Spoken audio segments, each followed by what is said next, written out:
go back to, I think, February and then in April and listen to the meetings. And it said it was inspected building. Yes, it does.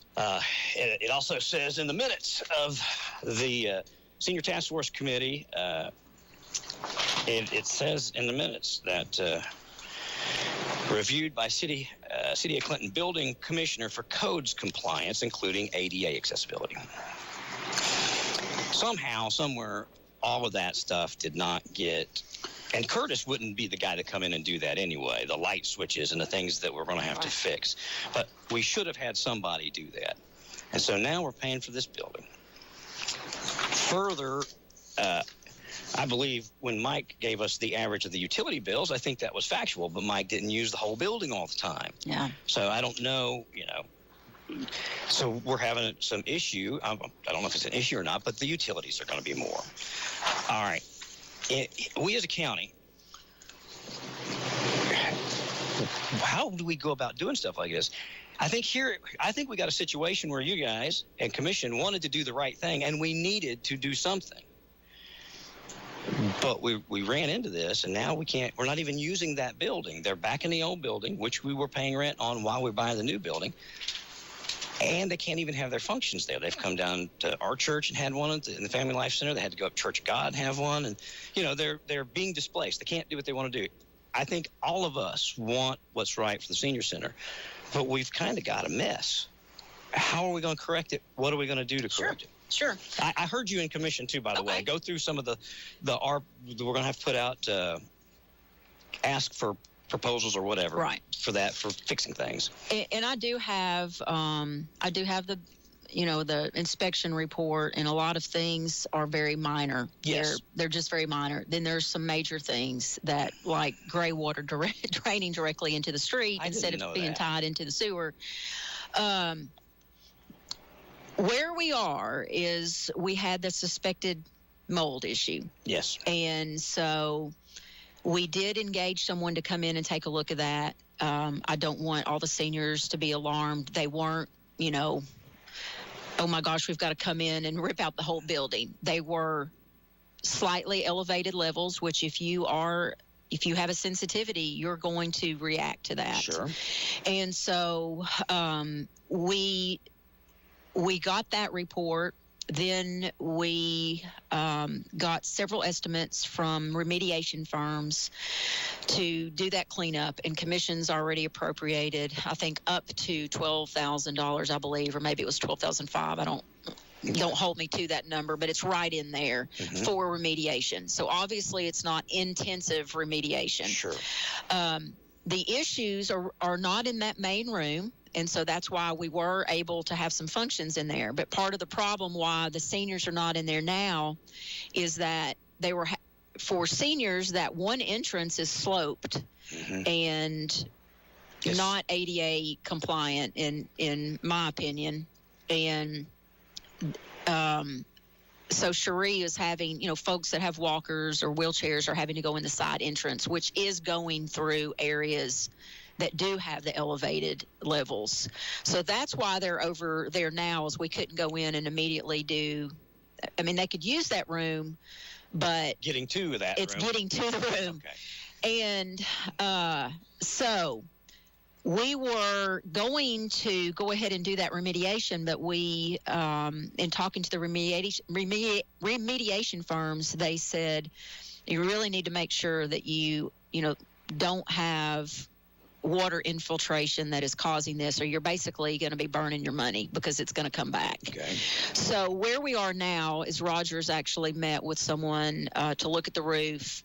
He doesn't feel like it needs a new roof, but he does feel like there are some drainage issues in some spots. They did go in the other day, and there was some water pooled in the floor in a couple of areas. So that is confirmed now that we are still getting some type of infiltration of water. Okay. So we're doing those two issues separately, the roof separately, and then we're just taking the inspection report, modifying that, putting that out as an RFP, and we're going to pay a general contractor to come in. Well, first, we're not going to do that without commission approval. We're going to have some estimates, and then we're going to go to commission and say, here's where we are. Do you want to proceed with correcting the deficiencies in the building? I was asked some questions the other night, and because it's political campaign season, I really didn't want to go. I didn't want to go there, Ron, on how this came to be. But I will say that much like the DARC project, my office was completely iced out of the process. What's DARC? The General Sessions project, General Sessions Court project. And here's the problem with that. My departments have a hand in managing these facilities. So buildings and grounds are the folks with the expertise. I don't call Nathan at EMS and say, hey, Nathan, what do I do about this building? I'm calling the guy who knows about buildings. Okay. And when we are excluded, it is a disservice to both the commissioners who are counting on our expertise for advice in their decision-making process, and it is a disservice to the taxpayers when we end up with situations like this. The buyer on the building was the commission chairman at the time, Commissioner Steve Emmert. He has construction experience, and in my opinion, should have made sure there was a thorough inspection of this building. Going back and looking at what commission was told, and I wanted to make that clear the other night, you all were advised there was an inspection, but there was not an inspection. The city did look at the building, but only in terms of an advisory opinion on where to locate the kitchen and what would need to be done to meet code for the kitchen. ADA stuff. Yes. So I have to defend commission in that, they raised the question. I think they did twice in two separate meetings, and they were told there was, or maybe it was twice in one meeting. I can't remember. It's been a while since I've gone back to look at the video, but they were told it was inspected. Yes. And I'm sitting there listening to that too, and okay, cool, it was inspected. Well, then when I get in there, Ron, for the very first time, which is July, I look around, and that's Roger went with me. He's the director of buildings and grounds. And I said, Roger, I'm not letting my seniors in here without the fire marshal coming in here. There were immediately some issues that had to be dealt with before they could even host the first event. And to Commissioner Emmert's credit, he did go in there, and he actually personally did some of that work in order to get it compliant. So I want to give him credit for that. But the other issues, and when it's kind of tipped off by this mold issue, and then I get an inspection, and there is this laundry list of problems, from double-tapped breakers to gray water in the street, not being tied in the sewer, then I have a concern, and I can't even, I can't assign blame to anyone except for us as a county, okay? Okay. The real estate contract, which I have a problem with this contract. Robert, in Robert's defense, he did a motion for right of first refusal and an option. So when I start sensing problems, I write Jay and I say, do we have a warranty on this? And he says no. And then I say, well, can I get a copy of the inspection? And I brought you these emails. He basically says, that's your department, Mayor. Well, I have a problem with that. When I'm excluded, and they were advised, and I was advised that an inspection took place. Let me ask you something. That being the case, why are you just now telling us this? I mean, why didn't you stand up and say, that's my department. If you're not going to put me in it, take it over. If you want me to run it and be Cherie answer to me, then put me in the deal. This is a county building, and see, this is a misunderstanding too. This is not the senior program building, and which is why I've been talking to Cherie about doing a lease for, like they do other nonprofits, for $1 a year or however much a year. She does not have complete access to that building as the director. There is one space that is leased. There's the majority of the parking lot is leased. It is a county building. it is a county building. And so there is this conception that the senior program, this is the senior programs building. No, we're only occupying part of that building. The original plan was also to allow the sheriff's department to have a portion of that building. They were going to, I believe, store some materials in there that needed to be secured. Cherie also has data that needed to be secured, and because the bathroom facilities and everything were going to be a shared space, that did not happen because neither could guarantee the other. When she locks up at night, it needs to be locked up at night. And when the sheriff locks his up at night, it needs to be locked up at night. No access. Yes. So there's a lot that's been put on the senior program that's not really their duty. It's not their duty. It's not their fault. And I am bringing it up to them. I brought, as issues have come to my attention, I have brought it to them. I've brought it to them that there's a mold issue. Then when I see issues, then I'm asking the person who was in charge of this, where are the inspection reports? And he's telling me it's my job. Well, no, it wasn't. You and another commissioner are the buyers on this, and the buyer's initials and the seller's initials are right there. And I did print this entire copy out for you. Thank you. What was supposed to be an option was a purchase. And I don't think this was done properly. And because commission was led to believe that they were making a decision at a later date when they were debating about how they were going to finance this and fund this. Do you think some of that, though, Mayor Frank, was born out of trying to hurriedly and appease our seniors because they were getting very frustrated? And this building just presented a quick fix. Or do you think that, and I agree with you, I thought we were doing an option to buy. Yeah. And we were going to have some skin in the game. There's going to be a little bit of money, but then the process of looking and next thing you know, it's done. It's a deal. But I think yes. We have an awesome senior program, and I know Felicia's been up here and Cherie, and I know they're listening right now. They're like wish groupies, and they had your sign in the door. Yay. But I think County Commission has been very supportive of the senior program.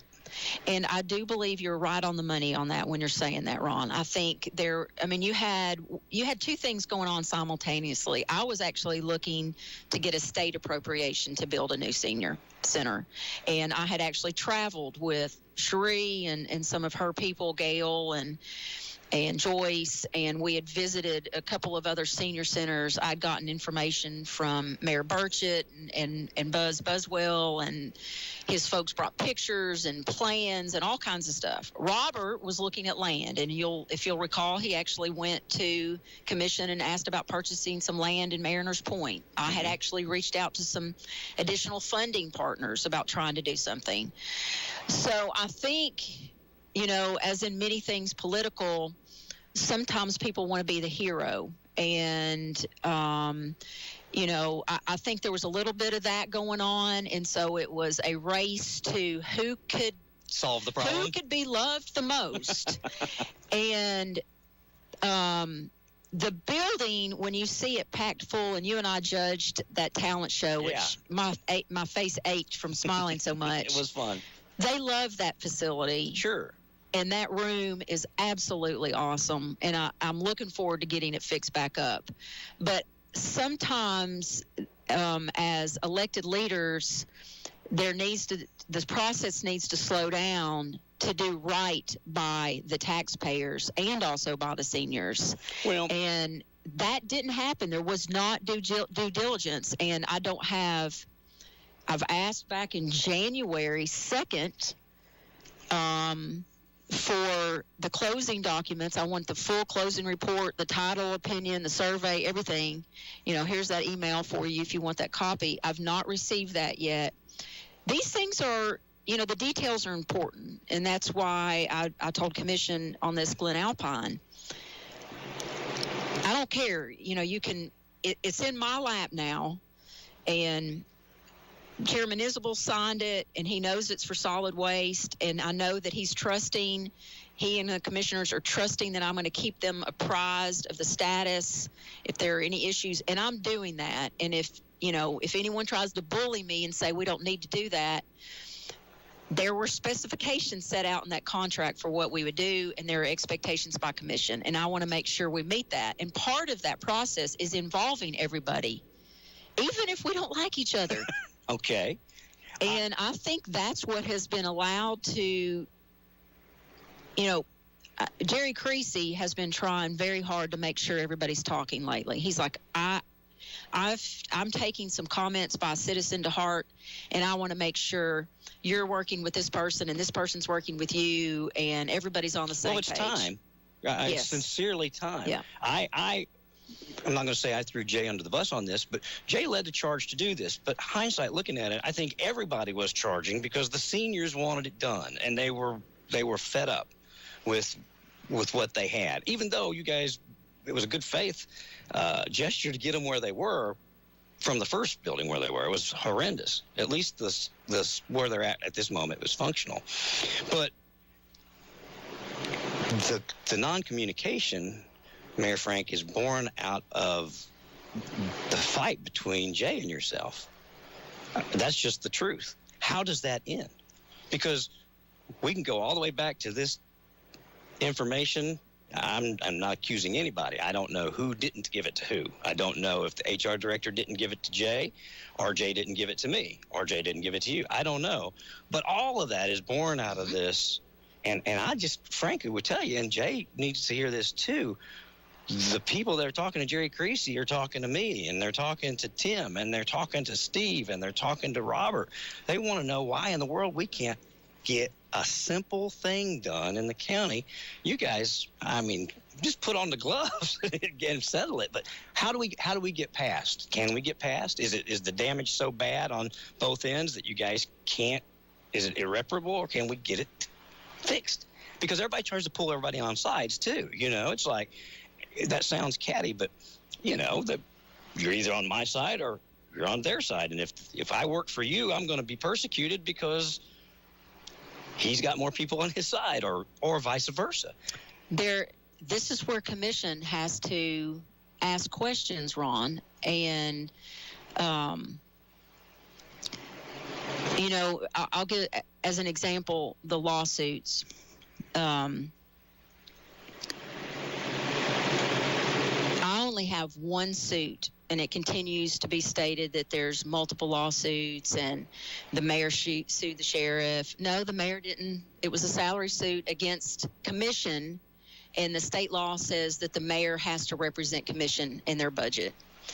And there are comments that it costs this, it costs that. Commission approves every single penny that is spent. That's what I told a commissioner. And I had a commissioner tell me, well, it was Jay that did that. And I said, Jay don't have a vote in this county. He works for me. He's the county attorney. He works for you. You guys are the one doing this. And if you're being led by the nose, then you need to own up to it. Well, and I'll give you an example. The Blossman contract is a very easy thing for your listeners to get their mind around. When I was going into one of my elections, the front page of the newspaper is that I've done something funny on a contract. One of the members of the purchasing committee had done something wrong, blah, blah, blah. I file a question to the court. I'm not asking for damages. I'm not asking for money, nothing. I asked the court, was this a conflict of interest?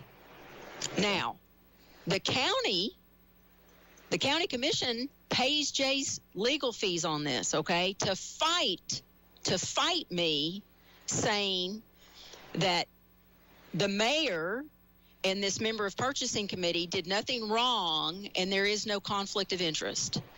Chancellor Moyers ruled there was not a conflict of interest for that member of purchasing committee. There was not a conflict. And even if there had been, he goes so far as to say this in his judicial order, even if there had been, It was cured by that member abstaining from the vote.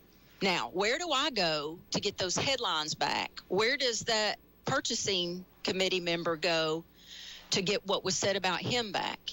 And where do the taxpayers go to get the legal fees paid because Jay was wrong? Jay went and advised commission that we both had done something wrong. And commission said, sure, Jay, we vote for you to defend that.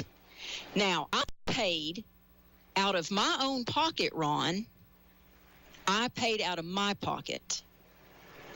But you understand all of that, whether it's Jay doing it or you doing it, politically motivated things that can make one look better, one look bad, is born out of this continued fight. But how I agree with you. I believe that you have a credence in what you say, but I also know of other things too with other people where I think there's blame to go on both sides is what I'm trying to say. But how do we get past it? Does Jay have to get past it, or can you get past it, or how do we do this? I mean, because I'm telling you, whether it's your election or his job, I'm telling you, just people are tired of it, and it has nothing to do with whether they like you or don't like you, or like him or don't like him. We want our county to function properly. I hold commission agree. accountable. I hold commission accountable too, and maybe some of them have made bad decisions on whose side they're going to support or whatever. But I don't think there needs to be a side, is what I'm saying. Well, I think you have to look at the day-to-day, for instance. The General Sessions Court, Jay took that on. He is supposed to be just a legal advisor. And I actually had this conversation with him, and Russell was in the room, because Russell felt like he had the authority. He came from the private sector. He thought, I am the ultimate say. I have this authority. Yeah. No, you don't. You're the human, you're a resource. Yeah. You're supposed to have knowledge of the laws and help both the employees and the employer understand and navigate. You are a resource. Jay is a legal advisor. And if we get into situations where is this proper? Are we allowed to do this? Can we allocate money to the road fund, for instance? No, you can't. He keeps us on the tracks. But I think part of the problem here is this senior are exemplified by the senior program and the General Sessions. He takes on the duties and authorities of other departments. So, for instance, with General Sessions, Roger predicted accurately how much this was going to cost. Yeah. He's the buildings and ground guy. He knows construction. He kind of kept an eye on it, but was excluded. He wasn't in the meetings. He wasn't in the meeting where they, downsized the project in order to fit the expectations that County Commission had for money. He was excluded from all of that. You can look at every single document, and Mr. Yeager signs as the county and as the owner of the project. Now, if you go back and you look who's the owner of the jail, the detention facility, it's the county mayor. It was Myron Iwanski. Then it's the agent for the county. That's because that's the structure of government. The executive executes for commission, and the executive has the departments that are authorized under that setup to carry out the work of commission. So when commission says we want to build a new jail, then where does that fit under the executive who is charged with carrying out those duties? So, for instance, with this convenience center, okay, that's going to fall under the solid waste department because it is a solid waste project. So they are paying the bills on the survey, and they're getting the core drilling done, and they are doing that because that's commission said we've got a solid waste department. We allocate dollars to them to carry out our wishes to provide, a place to dispose of your trash. The problem is and this is just my personal opinion, Mr. Yeager is not content to be in an advisory capacity. And so he wants to, for whatever reason, and it may be a noble reason, or it may be, I don't know. I don't know his mind, don't know him well enough. We don't go out to coffee. He wanted to be the owner of the General Sessions project. Then that's not his area of expertise. I don't expect him to know construction, and I don't expect the ladies in his office to know how to go down there and deal with pre-construction and what their needs are or what issues arise. But why does he want to do that? So there is your issue right there. That's your issue. It's not. No. Well, I mean, here's the thing, and I'll tell you this. When this project got rolling and things were popping up, Roger doesn't want to come in and be, I mean, he knows this is rife with issues. Yeah. Okay? He's not the owner. He didn't put the bid out. He didn't sign the documents. He didn't make the agreements. He wasn't a party to the conversations. Now, I suggested to commission, let's not get this into a blame game, because I could see the handwriting on the wall. It's going to be the mayor's department didn't. There were issues there. I encouraged him to get a third party to be the project manager, just like we did on the jail. Myron even did that. That wasn't even a mayor thing. Myron did that, set that up, and I continued that, and it worked well. Mr. Yeager was on the front page of the newspaper saying he doesn't know how this landed in his lap. Well, I can walk you through how it landed in your lap. You took over it, and you signed the documents. You met with the architects. You were there for the bid decisions. You scaled down, when those estimates came in, when it was too much, you scaled it down. He owned the whole project. If he wants to, that's fine with me, Ron. It is less work for me. I have told commissioners and operations this. Tell me what you want me to do, and me and my people will answer to you, and we'll get the job done according to how you want it done. We're human. We may mess up. But just tell us how you want this to go. But don't have the law director running it like the senior building and the inspection. When I am I'm in the management business of making sure the seniors don't have mold and that the water's properly draining. Now don't tell me it was my job. I should have done it back then. Well, no, you were owning that job. You and someone else. And I expected you. I wasn't interfering with you. I expected you because you wanted ownership of it to get it done right. You don't get to have it both ways. That's what I'm saying, though. It seems that your contention, the problems between you and Jay, is that you feel, A, he's taking on things he shouldn't, or B, he's taking on things he shouldn't and then dropping them in your lap for political gain. Yes. And and frankly, I don't know Jay's issue. I don't know why he feels, unless he feels that you're not up to the challenge. I don't know what. So how do we remedy it? Does commission remedy it? Does the commission say, Jay, that's not your, you don't drive nails. You're a law guy. Do they have the authority to do that? I think. Or with you from that matter, too. The 10,000-foot view is, I think, it's very easy. And you know this as a radio station owner, as a manager. If there is someone who's willing to fill a gap for you, it gives you time to pay attention to something else. And I think what has happened over the years is what has been an advisory opinion or advisory position. It became easy for commission to, he's got this.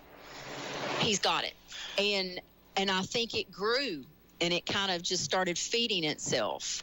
And there was a meeting a few years ago, and I kind of chuckled a little bit because commission had all of these issues before them, and he was sick. Jay was sick and under the weather. And so the whole meeting, I mean, you could go back and watch it on tape, was like, well, Jay's not here, and Jay's not here. Well, let's just put that off because Jay's not here. And then there was one issue, and a commissioner said, "Oh, well, Jay sent me a text. He's watching." He says, and I think what's happened is maybe the commissioners have, he's very literate.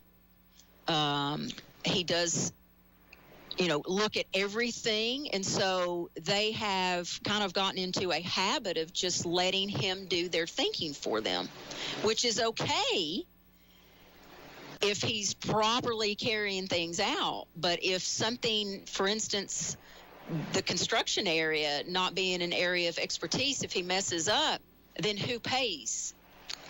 Understood. And so I think, commission needs to,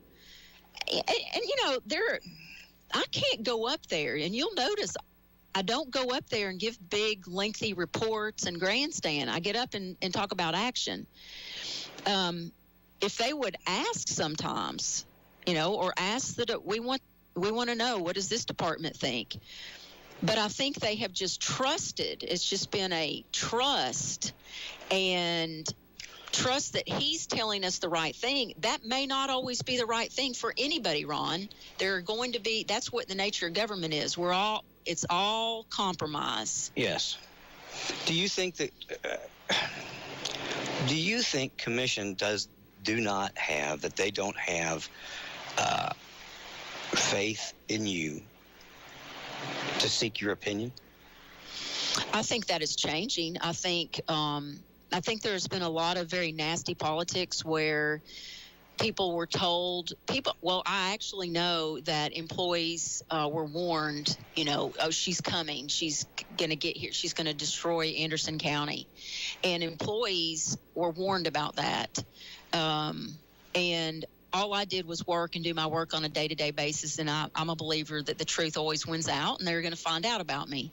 But I think commissioners, and I'm very aware of things that they have been told about me, of misinformation they've been given. I'll give you an example. When there was a purchasing vacancy and we were switching to the 81 Act as an example, there was an open position, and I wasn't going to fill that position for a new finance director to come in and possibly terminate someone. So I kept it open. That was a conscious business decision, and I think it was the right one, and it was also the polite one. Okay.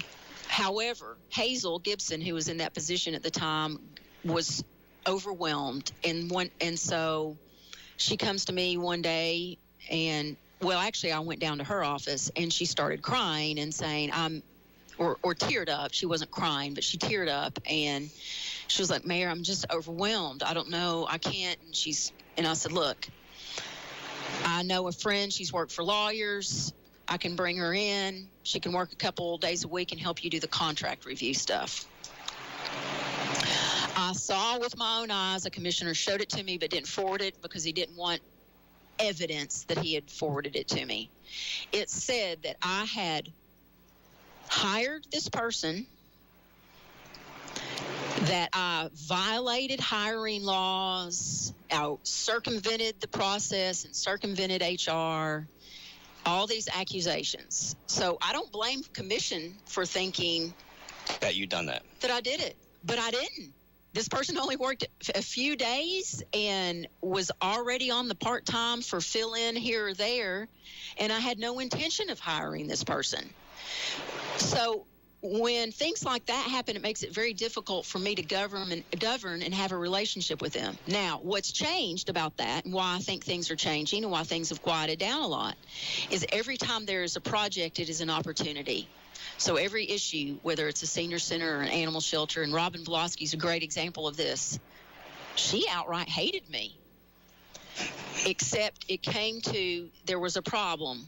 Mm-hmm. So she was willing to reach out to me. I worked with her. And then she saw, hey, the mayor's a pretty decent person. And from there, when some lies came her way, she would come to me and she'd say, I was told this. I was told this whole shelter project is going to blow up in my face, that it's illegal, that having, Public Works and the inmates working on it was illegal. And I said, no, ma'am. And The law director knows the law on this. Here's a email from him to Pamela on when you have to have a license and all this, $25,000. And she says, why would I be told that? And I said, those are not questions I answer. That is something you as a commissioner have to ask. Why was I told that? And so I think things are changing because as there are projects where I can show, this is how I operate, this is how I work, we're able to get further along. Can I tell you something from my perspective? Sure. And you can correct me, agree with me, or what?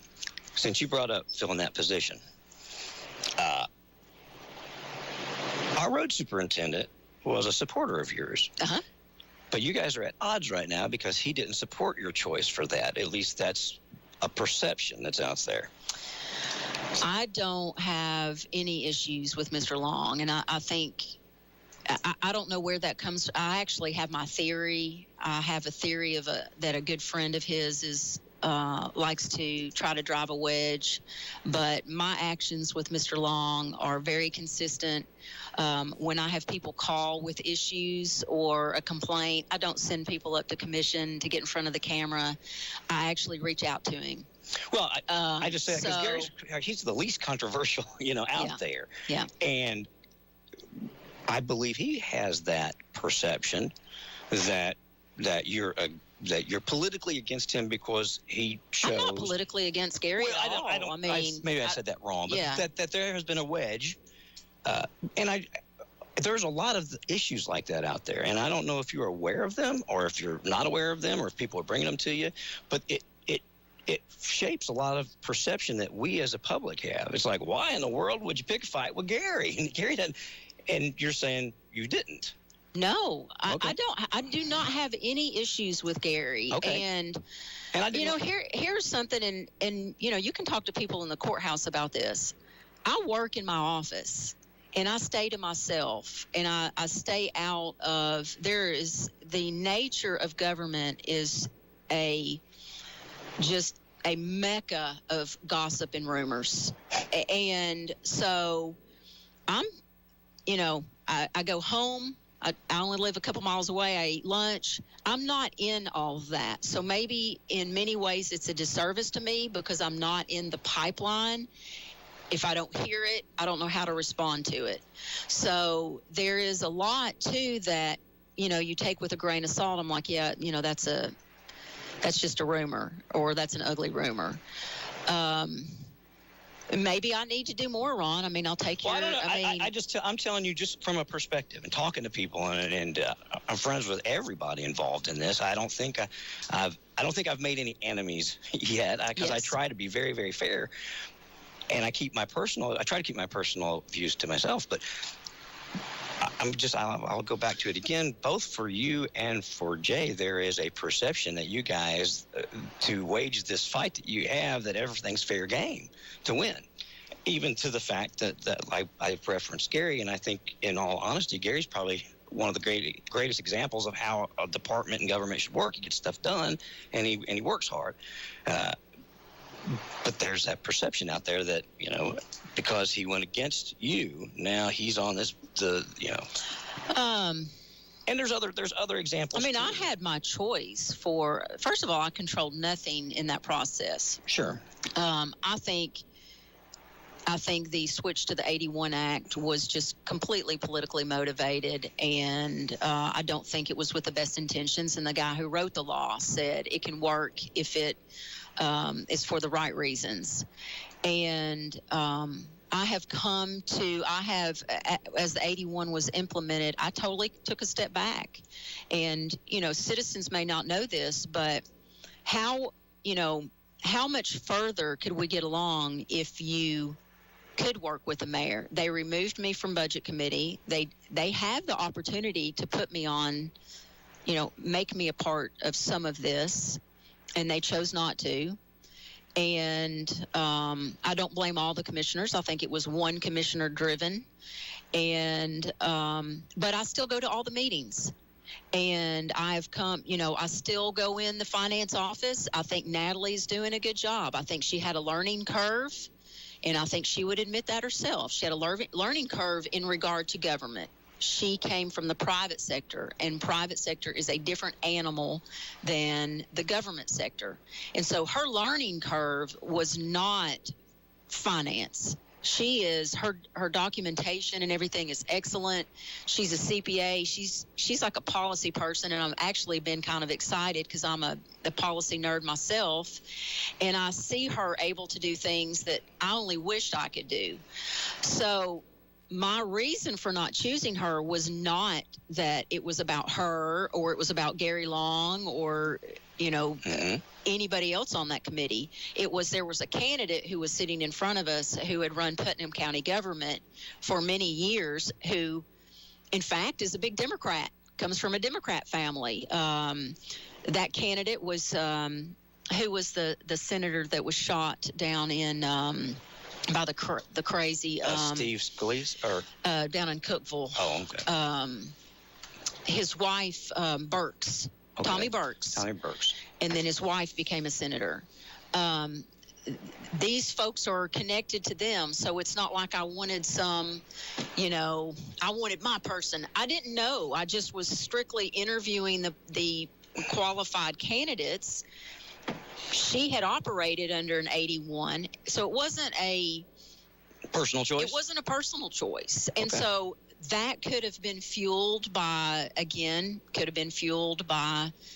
other individuals who like to see. I mean, there are people who only survive, Ron, by keeping other people at odds. Well, I'm getting ready to ask you this. Why in the world would our county commission let us get into such disarray if they did not feel like implementing the 81, which basically took a lot of your control away? Mm-hmm.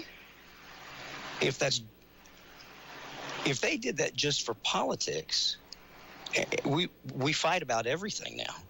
It's not a good situation. But do you really think that they would do that without having what they believe was in our best interest? Well, I think, and I can't speak to their mind, but I think some of them probably felt like the mayor was the issue. Okay. But now that I'm completely expunged from the process, now I still go and I still try to be a help when finance, when they ask a question about something that happened 3 years ago, I'm happy to help. I like helping. But kind of the joke is, well, the commission used to be unified because they were unified against the mayor. So if I had a proposal, it was we're for her proposal or we're against her proposal. But now the mayor has nothing to do with it. So now who do we look to? And so you're seeing, I think, some internal bickering because I am not part of the process. And the buck can't stop with you if you're not in it. Correct. And so, you look at some of the financial decisions, and if you pay, Natalie is very academic. And when she gets up and gives her reports, she is 100% transparent. She doesn't care. And one thing I've learned about her, she doesn't care whose toes she's stepping on by telling her information. She gets up, she reads it, and all the facts are on the table. But at the end of the day, commission is in charge of all of the financial functions now. They're in charge of finance because they have 4 commissioners out of the 7 members. They are completely the audit committee with 1 member, I think, Gail Cook, City of Clinton is member audit. They're all on purchasing committee. 8 commissioners are on budget committee. And then at the end of the day, 16 commissioners make the decision. So by implementing 81, they are running the county. They are running it. So any grievances they have or anything that they feel is an issue, it's theirs now.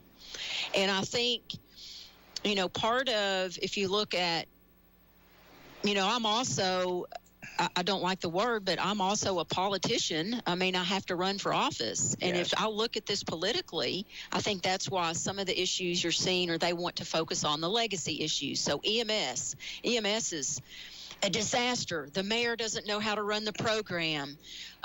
She's an incompetent manager, and they want to talk about those kind of things instead of what are their solutions and what's, how do we get out of this?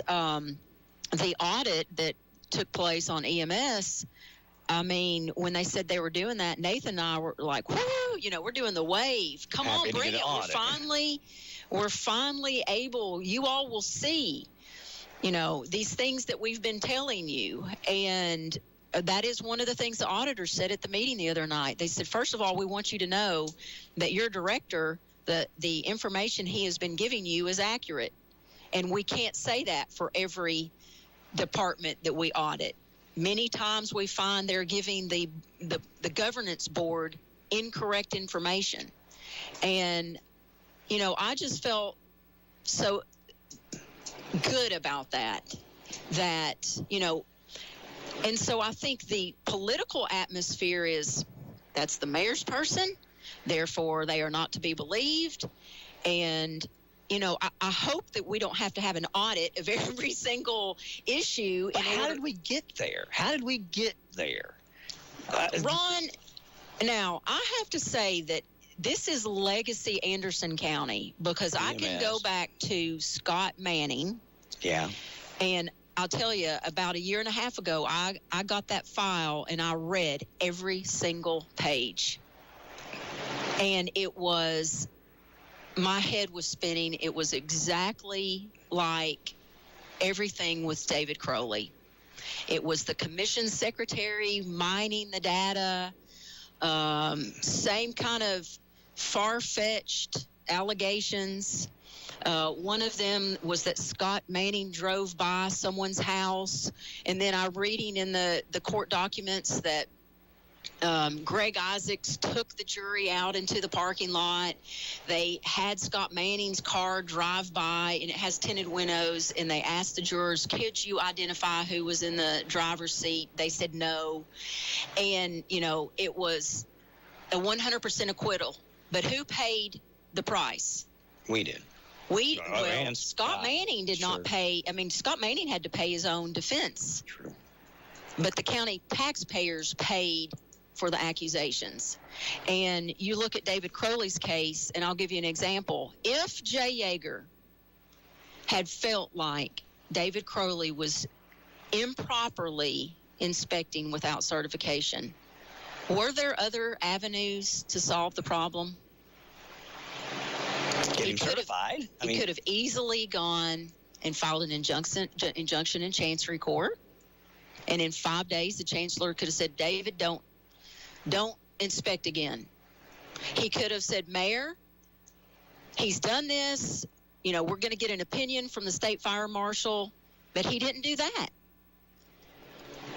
He called down and told the fire marshal that David was outside of the grace period, but never advised them that David had done his first inspection in February of 2013. Therefore, David was still under his grace period. Issues like that, where is the accountability? Where's the accountability? And is everything 100% the nuclear option? Well, I think that's why people are frustrated, because it seems like everything is the nuclear option on all sides and all accounts. In every fight, I mean, it's escalated to this is the big world war until the next big world war happens. Well, I don't think so.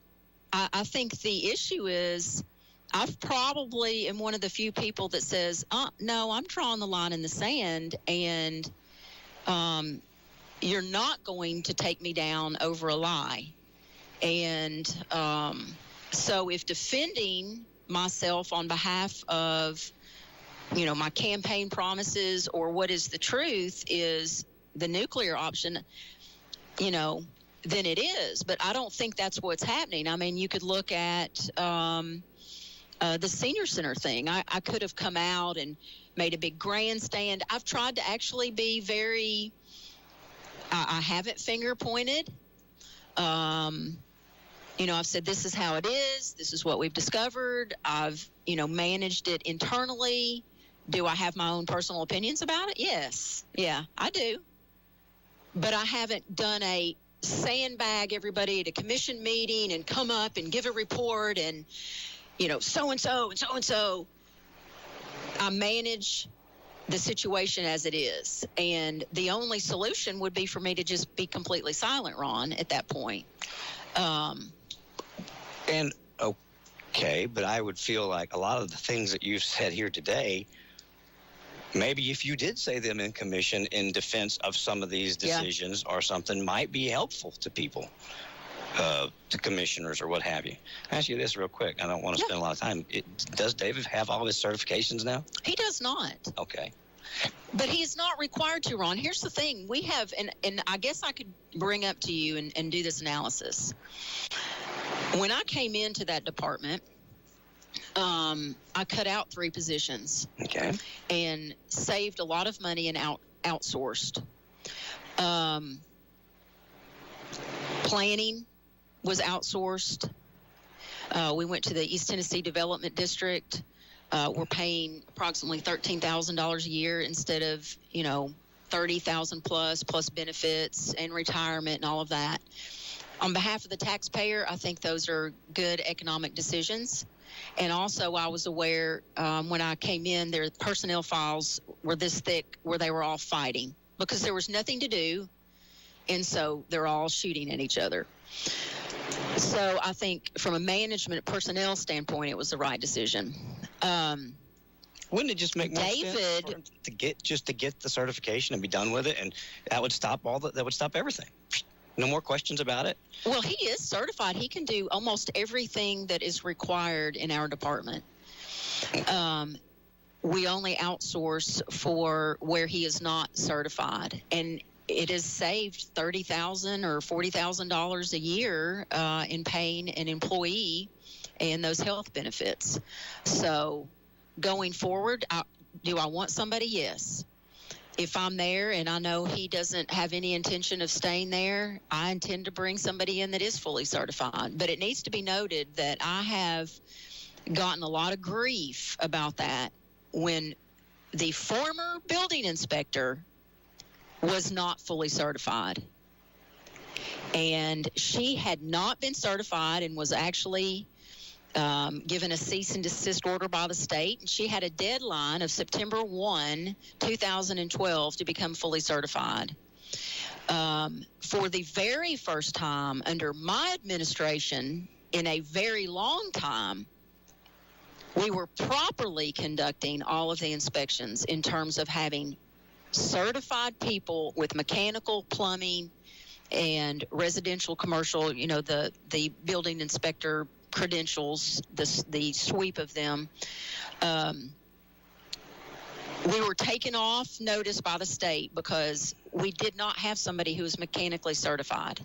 So for the first time, we were in compliance under David. And we are in compliance now. And so a lot of this that he's not certified as if we're doing something wrong. No, what is wrong is if we don't have certified individuals conducting the inspections. So they don't care if it's somebody that you bring in to do the mechanical or if it is someone who is employed by you. The issue is that inspection by a qualified individual? And it was not being done before, but yet commission and David was never advised that this person was not certified. He thought she was, and she was actually conducting inspections that she was not qualified to do. That's a problem. Yeah, that is a problem. And just through all of that commotion, that was the lawsuit and everything else, I just kept saying to myself, why not just get the certification? He's a master builder. I mean, and then you had a lot of things. Well, he couldn't do it. He can't do this. Well, I mean, here's the other thing. I've also cut that office down. There's a lot going on in there, and he doesn't have to have it. Okay. And even at one of the meetings, because a commissioner challenged me on that, and I turned to the law director and said, Jay, does he have to have it? And he said, no. And a bunch of people, their eyes were like, I mean, as long, and go follow him around every day. He's doing the majority of the work that is required to inspect. I'm not accusing him. I am addressing with you all the things that have been out there for a while. Sure. And I love the opportunity. Yes. And I'm sure, and I'm surprised my phone hasn't been blowing up. Those aren't texts. Those are notifications about our security system. I really am, because usually, you know how you ask this, do that. But I just wanted to ask you, just from my own curiosity and born out of talking to all of our folks around here that I deal with, these are the things that have formed a lot of opinion against you. Yeah. Like you standing up for David, the perception, what we're told, they was doing inspections he shouldn't have been doing. You know, and then a fight ensues between two sides. He's doing them. No, he's not. He shouldn't be there. Yes, he should. As opposed to, I just said, oh, my goodness, why just go get the cotton picking certification? Well, let me tell you, if you look at, and again, a lot of this is a failure to track down accurate information. And there's kind of a joke about Anderson County that it's the epicenter of hearsay. That's not all they're saying. When you look at what happened to David, and there were multiple commissioners who said he was doing something wrong. Yep. But then when the TBI shows up, what do the statements say? He wasn't. Well, I don't know. I just heard. Do you have any firsthand evidence? No. Well, so-and-so told me. And then so-and-so told me. And no, I don't have any knowledge. And at what point do they bear some type of responsibility for coming into my office and asking me, or coming into David's office? And I can't do something about what I don't see. So they're all communicating with each other behind the scenes. Jay Yeager has presented a false statement, or a false opinion that what he sends them is attorney-client privilege. No, it is not. Privilege is controlled by the client. And you know this, Ron, dealing with legal matters, being a businessman. Your lawyer... He's not allowed to share it, but I can. He cannot share it. Yeah. Or he's in big-time trouble. Yeah. But you can take whatever he sent you and you can show it. You can put it on Facebook. Yep. You can read it on air. You can keep it confidential. Yes, ma'am. But yet the commission has been, led to believe that everything Jay sends is attorney-client. That's not for disclosure. And so he's, if you control the information that way. So in other words, if Jay sent me something and said, the mayor's doing this, and then I come to you and said, hey, Jay sent me an email, said you're doing this, the commission is under the opinion they would be penalized. That's what Jay has told the court. I mean, he said all of that is protected by attorney-client privilege. No, it's not. And there was... Well, how in the world would you address a problem then if I'm not allowed to speak to you about the problem?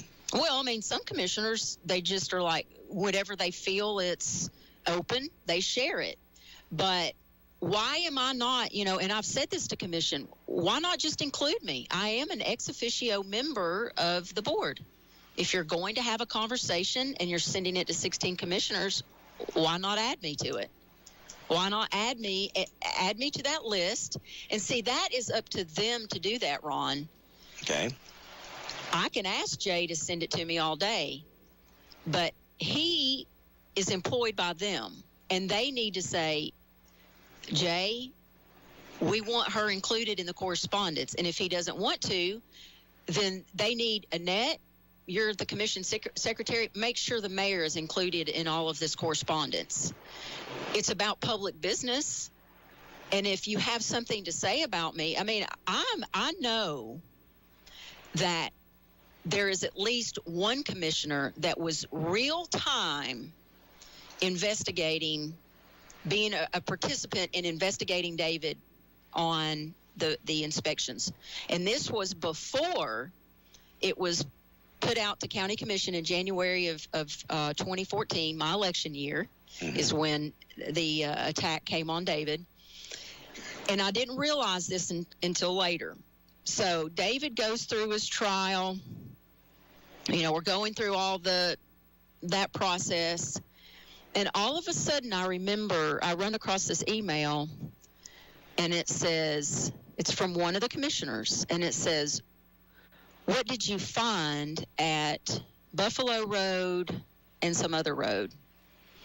And at the time, I wrote back this commissioner and I said, Commissioner, I'm sorry, I'm going to have more information. I don't know what you're talking about.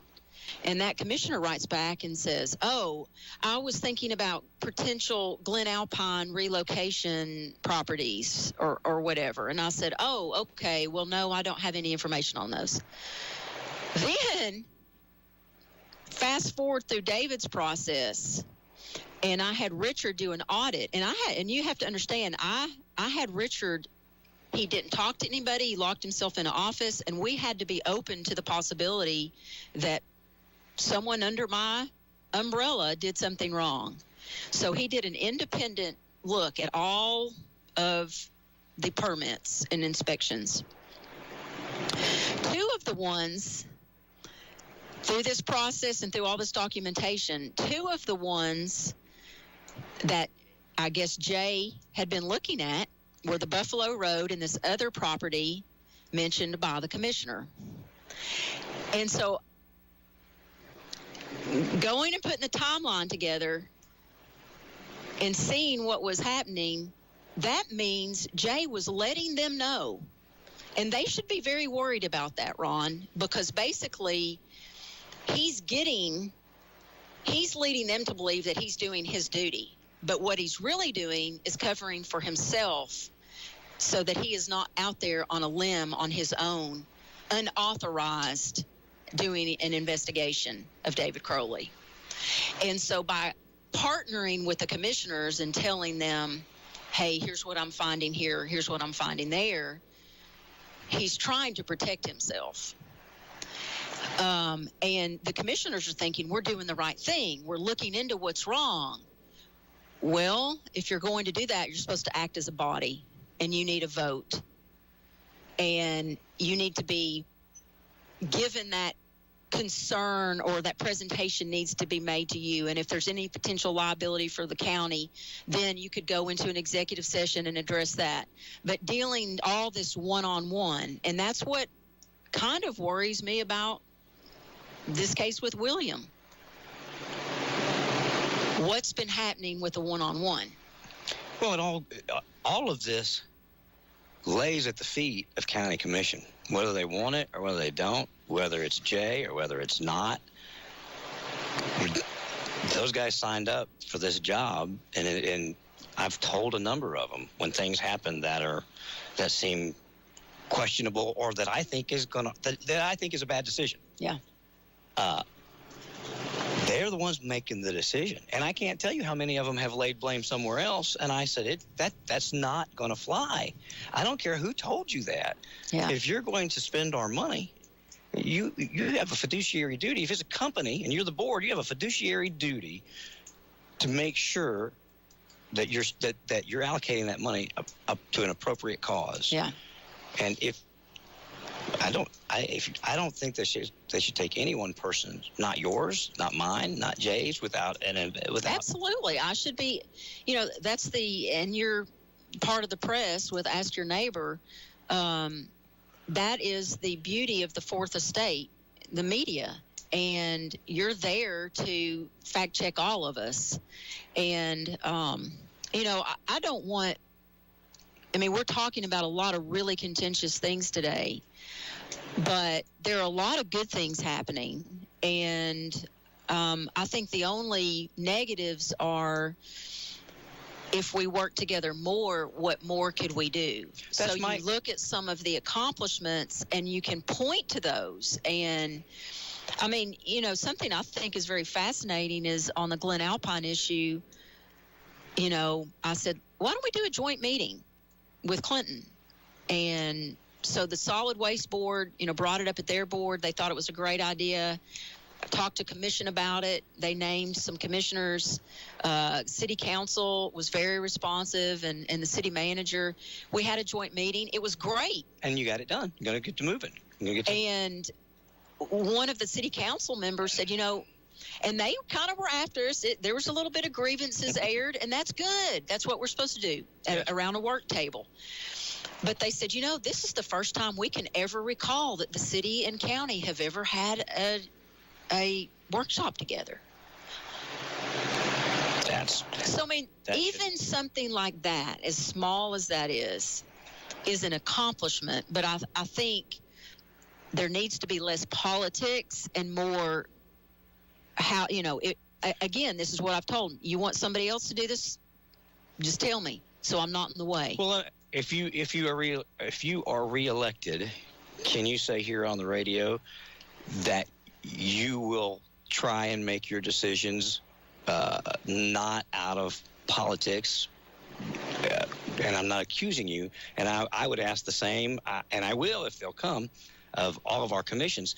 Can we start making our decisions not based on politics, but based on our people? Because whether you're on offense or you're just defending yourselves, or whether they're on the offense or defending themselves, a lot of our decisions are being made out of politics right now, and that usually ends up bad on us. And I think it's bad on us right now. Yeah. I believe we're at a stalemate. You're right.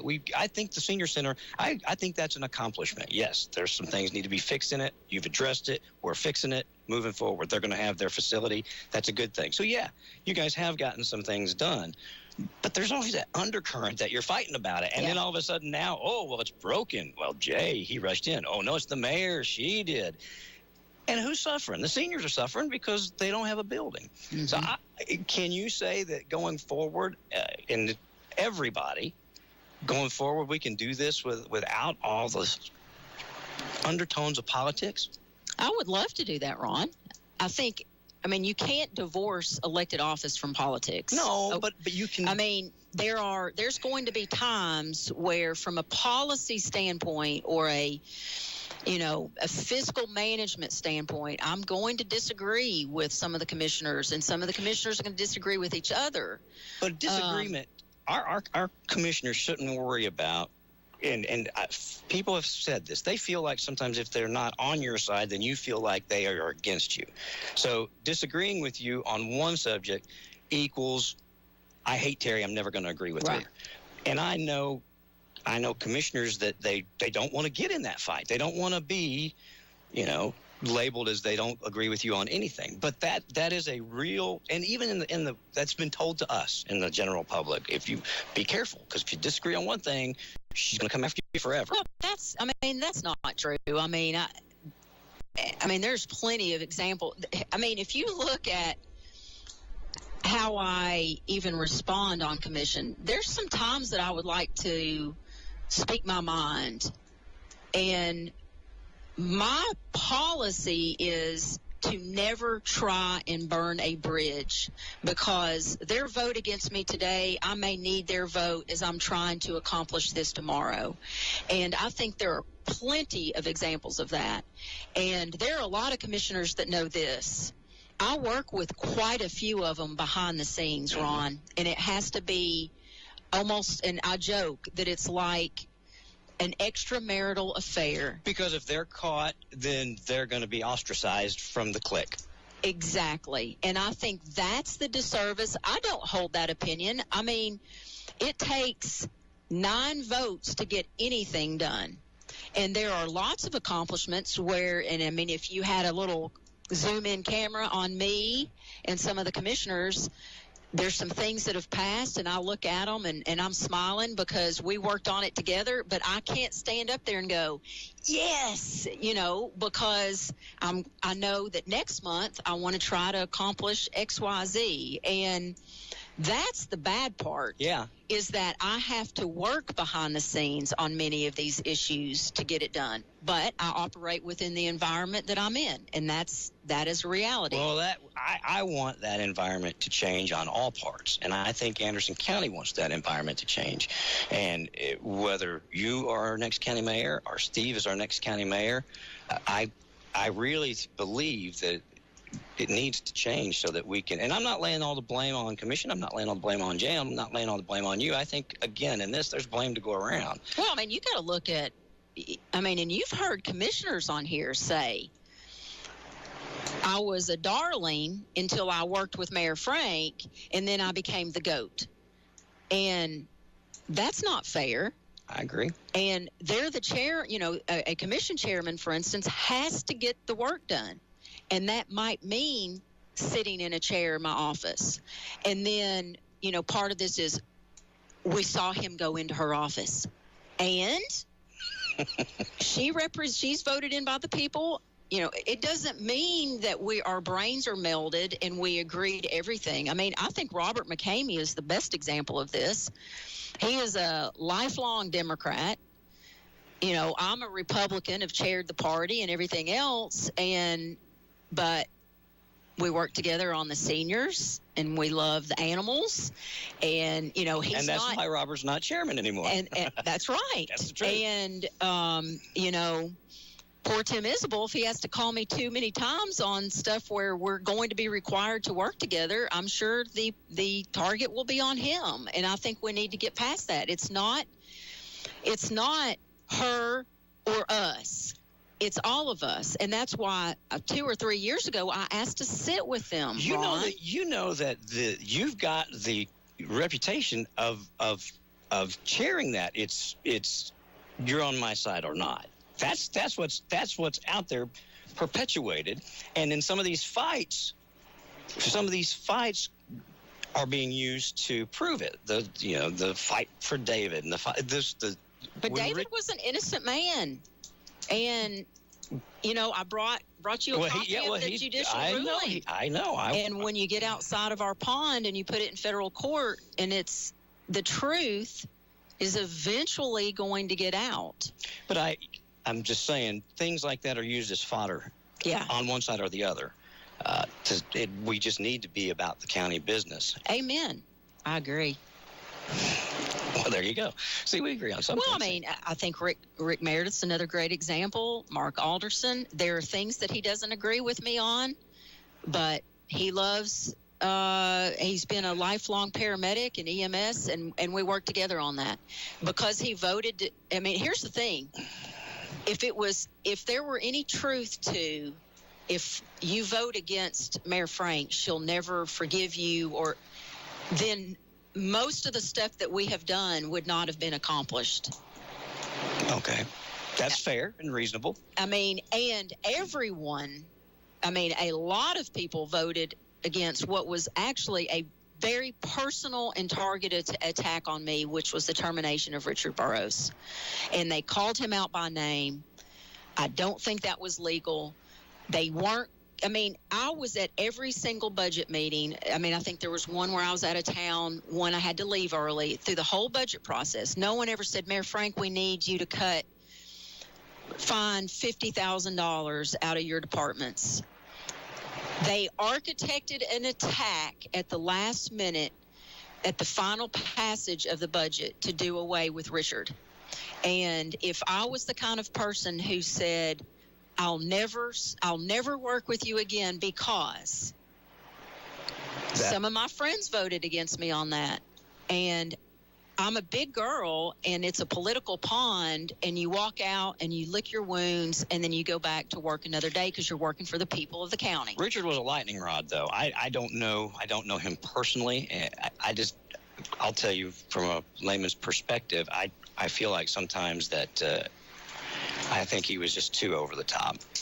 Like, for instance, he had a lawyer send me a letter about something that we were talking about on the radio, and he threatened to sue me.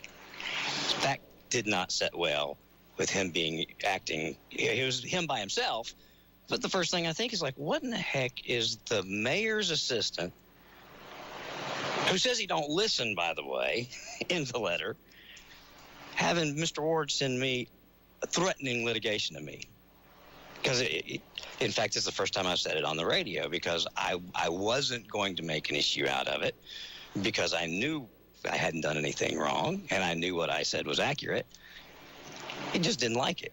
See, I didn't like Richard that. Richard is not a sovereign citizen, and what I understand what was done to him was enormously wrong, and it affects his earning potential for the rest of his life. The article that was published in the newspaper by Bob Fowler, all of that was wrong. Well, and that's not what that's what I said was the sign on the door. And that it was akin to what sovereign citizens respond to. The connotation, it is equal. It's not equal to it, but it does relate to it. And that's what I said. If you didn't want controversy, just take the sign down. Yeah. Don't put it up. And that's when I got the letter. But my point is, in my opinion, it reflected badly on you. He should just pick the phone up and said, Ron, this is this and this is that. And I was offended that you equated me with that. Don't threaten to sue me. I mean, come on. But, right. He demanded an apology, and I didn't do it. I thought, if you want an apology, call me, like I did Robert. I said on the air, I said, drag yourself out of Hardee's and call me. Well, Richard, they came after Richard, I think, 3 years in a row. And I think he could have been sensitive to that. And this is why I think they came after Richard. And I won't mention this, there's an elected official in the legal profession who was coming down the hall with a new hire. And so one of the ladies that works the courtesy desk told me about this. And Richard had passed by. And this elected official said, oh, hey, Richard, and Richard responded and laughed and went on his way. And the woman that was with the elected official said, well, who is that? And the elected official said, well, that's Richard Burrows, the mayor's chief of staff. He studies all the materials and then tells her what to say. And so the person at the courtesy booth told me about this, and we started laughing. And I think that was why he was a target, that people think that, he was puppet mastering. He's the puppet master, and she's just the dumb girl, and she really doesn't know. But, he's not here. I can read my own documents. And, the only thing that has really suffered, my outreach to regional organizations on behalf of Anderson County has suffered with his departure, because he really did do work. He really did do a lot of things that I have to do now, with so many departments when they have needs or they need budget assistance or whatever. Now I'm having to work extra, and I'm having to cut out some meetings where Anderson County was represented at the table. But I can't afford to be gone 3 hours, or I can't afford to be gone 4 hours to sit at that round table. And so I think he was a bit of a target. He was kind of played up as he was this guy that was, and he is very smart. He's very smart, but he's not studying all the things and putting together the policy. He's not. I don't have an earbud, Ron, and he's not telling me what to say right now. So I think part of it was, we're going to clip her wings, and then she really won't know what to do. Well, no, I just have to work a little bit harder, and I've got some extra pounds I need to lose. But the reality of clipping the mayor's wings just really puts more responsibility back to commission. I'm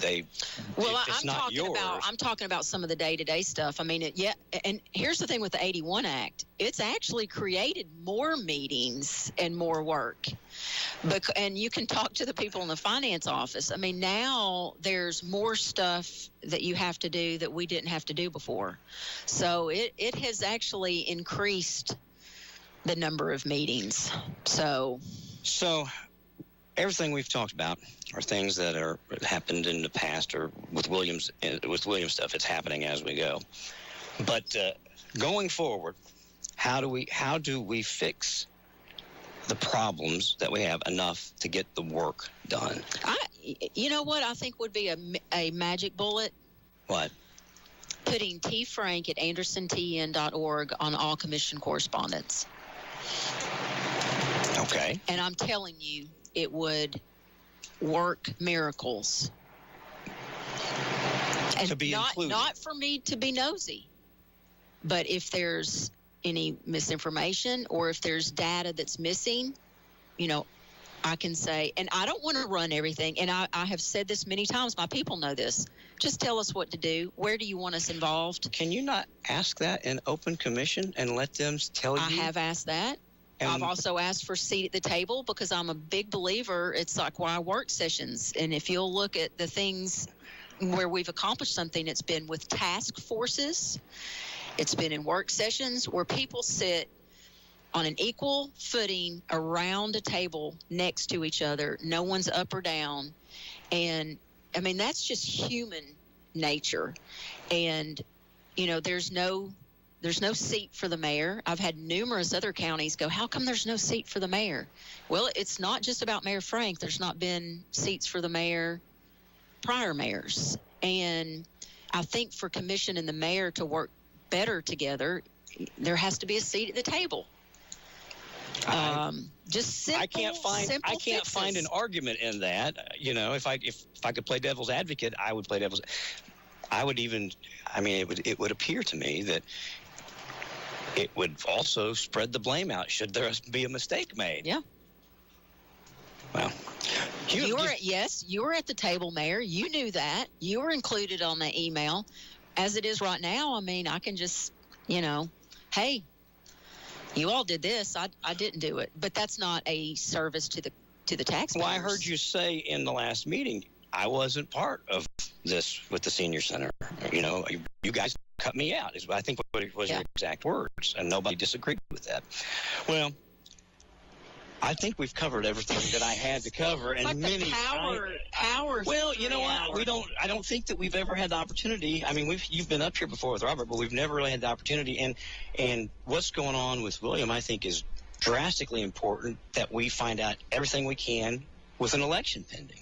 Yeah, I really do. And if bad stuff was done, then we need to know it. And if it wasn't, then we need to know it. And absolutely. I really feel like that. And I really believe next to that, just because there's a close election, this would be second. But I really want to see our seniors taken care of as good as we can. Yes. I know we have limitations in money. We have limitations in everything else. But crying out loud, we bought them a building, put it in, and jerked them out of it. Can't get the offices. And then there's a debate with the guy, you know, that's renting. They were going to use part of that, but they can't because they can't lock it. And they're not insurmountable problems, but they were just problems that have not been getting any attention. Yes. And I always say to Felicia, I always say, Cherie, who's your boss? And you're their boss. And I was like, call the mayor, you know. We can get on here and talk about it. Right. But, you know. And we're taking care of it. Well, you had all that. You were naming all that stuff, light plates and gray water and all that. And do you have a time frame? Any idea how long it's going to take? Well, I know that the roof, Roger went out with a inspector / consultant. I can't remember what their credentials are. I don't know if it was this week or last, but they had it as scheduled and it was raining, so he was going to have to go back. So I think that's part of where do we stand with the roof. But Catherine's done the work. I mean, I think we met with Catherine, Mary in purchasing, Natalie. You know, they've got the work, to my knowledge, already on the RFP. So I think it's just kind of understanding where we are on the roof and how we need to proceed with any kind of timeline there. But, you know, we do have a lease that we were not let out of until October of 2018. But I know we want to be back in there sooner than that. And optimistically, a lot of this stuff really isn't major, and I think we can get it done. And then the remediation on the mold is a very quick process. Yeah. So as soon as we get whatever that problem is, then bam, we'll be back in there pretty quickly. So I really appreciate your time. Absolutely. Sincerely. Thank you. I mean, it's hard. And I'm glad you asked me tough questions. I mean, because it's an opportunity to explain things. And in all fairness, too, you're the county mayor. That's why you're here. But it is an election year. So if Mr. Emmert wants to come up, and I'll ask him the same questions, or ask him, you know, he's welcome to, and I'll give him the same amount of time, or any county commissioner that would like to come up. I've tried my best to make sure everybody knows that they're welcome on this. And like I said, folks, next Wednesday, Mr. Jones is going to come up, and I will let him tell his side of his story, and probably ask him hard questions too. I'm sure I will. Is there anything you want to say or anything before we wrap this up? No, except that I had a 2:00 deadline on something, and I'm like, oh my gosh, I can't believe it's so late. I didn't. I just looked up and realized it was this late. So. No, it's a great conversation. I'm happy to come back anytime, Ron. Okay. And well, and you know me, if you do something I disagree with, I will tell you. I don't feel that there's anything wrong with that. Hey, my own husband disagrees with a lot of decisions that I make. So. But that's part of it. I mean, we don't agree with everybody all the time, and we're making the decision that we think is best in that moment. Well, so it's okay to debate. Yes, it and Lieutenant Governor McNally's state trooper that is assigned to him, Mr. Russell, put a little Facebook post up there about something along the lines. I'm not going to quote it exactly because I don't remember it, but it was raising children not to discuss politics and religion at the table. Maybe that was a mistake. Mm-hmm. And, I often tell people, if it weren't for politics and religion, Lee and I, sometimes I don't know how a fight would end because we get mad at each other. I'm sure you get mad at Beth. Absolutely. Yeah, we do. And we're all bulled up. Mm-hmm. And Lee sucks me back in by going, hey, did you see, on the Drudge Report, blah, blah, blah. And, I'll kind of snub him and then he'll say, yes, so-and-so. And then he, it gets me talking. And, my family, we grew up that way. His family grew up that way. And it's not personal. That's how things get worked out. And a lot of times that's how good ideas are found out. We're butting heads. And then we find a third way. And it would probably be better if we were butting more heads debating as opposed to political undertones. Well, and I think what happens on commission, and I think the citizens can see this, there's a lot that goes on behind the scenes, and then there's not really a discussion at the meeting. Yeah. And if I can understand, maybe you don't want to go to a vote, but then have a work session where everybody can talk. And so what happens is you might have just a couple of commissioners that have an agenda. So this is all scripted out. This is how it's going to go. Well, they don't bank on another commissioner maybe not agreeing with them. Mm-hmm. And then that commissioner speaks out. And then everything almost kind of falls apart. You've probably witnessed that before watching meetings. Yep. Because they didn't really plan for input from someone else. And someone else gets input. They were elected by their citizens. And so, maybe more operation type meetings, which, I love operations. That's my favorite committee because we get to talk there. Maybe a little more of that. Yeah. Like I said, whether you're the county mayor or Steve's the county mayor, I think our county sincerely hopes that we can start working together. It's been a long time since we've been a unified front. Yeah. So, thank you for coming, Ron. and I look forward to having you back sometime. And like I said, the invitation, please just call me, and we'll schedule whomever would like to come on a time to get you on. And I've got some commercials to make up. Yes, you do. All right. Have a great day, everybody. Thank you. Thank you for listening to AM 1380 WYSH and Ask Your Neighbor. Make sure you tune in at 10 a.m. each day, Monday through Friday, right here on AM 1380 WYSH and BBB TV 12, or listen live online at WYSH.